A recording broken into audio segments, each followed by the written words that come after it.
Hi everyone, and welcome back to Art with Mrs. S. Today we're going to be looking at page 74 and 75 of your Davis Digital textbook. Animal environments. What colors, shapes, and patterns do you see in picture A? What helps you know that the scene is imaginary? So imaginary, we're looking at things that are not real. So these fish in the picture they're make-believe. You can see they have like human eyes, and the people on top of the water are not represented like normal humans. Are kind of cartoon characters, and even the water and the clouds are very cartoony. So they're made up. They're make-believe from our imagination, imaginary. Some real fish have colors and patterns like those in picture B.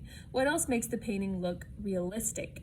So people are real, the boats are real, water, the bubbles that are coming out of the fish kind of mouths are absolutely things that would be realistic. And then the characteristic of the fish, like the fins and the tail, and just the parts of the boats and clouds, those are real things. So those make them seem more realistic.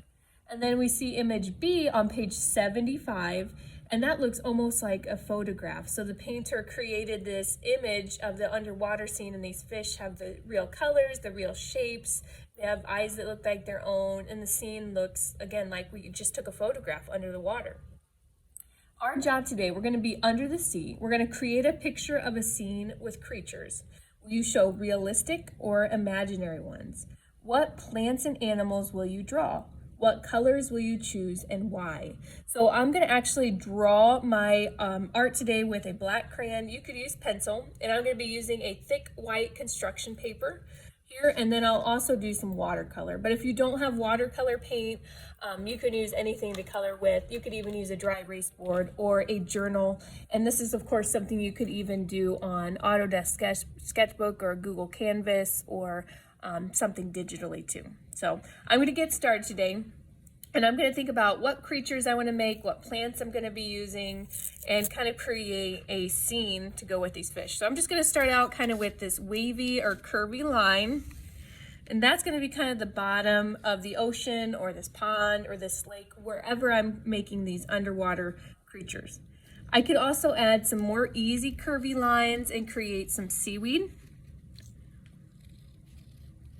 You can add things in like boats, kind of like on page 74. You can add in more sea life and anemones and anything you can think of. After I get those little details down, I can start drawing creatures. So whatever creatures you would like to do, I'm going to do this little crab here first, kind of falling down a little bit. Longer legs. Give him these two big eyes. And then I'm going to give him some claws or pinchers here too. So there's my first creature. You don't have to make a crab, or if you're not comfortable making one, don't do one.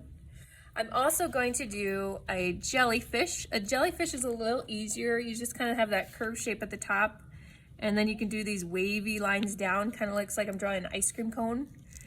And then just like those curvy lines that I made on my seaweed, I can have those kind of coming down on both sides even to make those jelly stingers. Here's my jellyfish. I'm also going to go ahead and draw in just a regular fish. It can be any kind of fish. Draw on the fishy lips, the body, the tail. I can also add a fin up top and on the bottom. Give them an eyeball and another fin on the side. You can draw things like sharks or seahorse or a whale or even a dolphin. If you want to do more imaginary creatures, you could also do things like a mermaid. If you want to do a mermaid, that's all right. You can do clams, and you can do shells, and anything your imagination can come up with. And you can keep them realistic or cartoony or imaginary. I'm going to leave that up to you today. You could do a narwhal, you could do a swordfish. Not really sure what kind of fish this is. Might do some research. Kind of mixed between a dolphin. Another fish. I can add in other details like bubbles, or I could have an anchor in the water or a treasure chest. Be creative and do things that you like, that are interesting to you. Shells down here and some lines. There you have it. Now, when you're done drawing your underwater scene, you need to add some color. So you can use crayons if you would like. You can use marker. You can use oil pastels, colored pencil, watercolor paint. I have a combination of things today, so I could use a little bit of crayon. Crayon and watercolors work great together. So if you want to do a combination of both crayon and watercolor, if you're doing marker, I would not use it with watercolor. Can make it kind of get all over the place. Or sometimes it's nice to do watercolor paint, let it dry and do some outlining with marker. But these will look good with anything you decide to color with. If you used your notebook, you might want to use crayon. If you used your dry erase board, then you're going to want to use dry erase marker, right?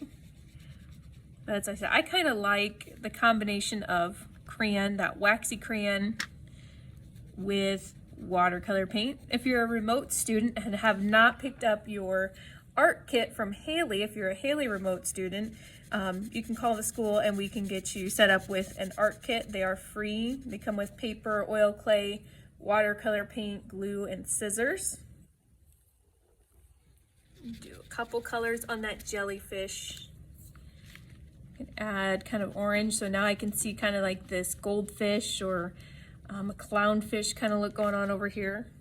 And then I think I'm going to save the rest for watercolor paint. So I've colored, I've stayed in those lines, I didn't scribble scrabble, made my colors nice, bright, and bold. And now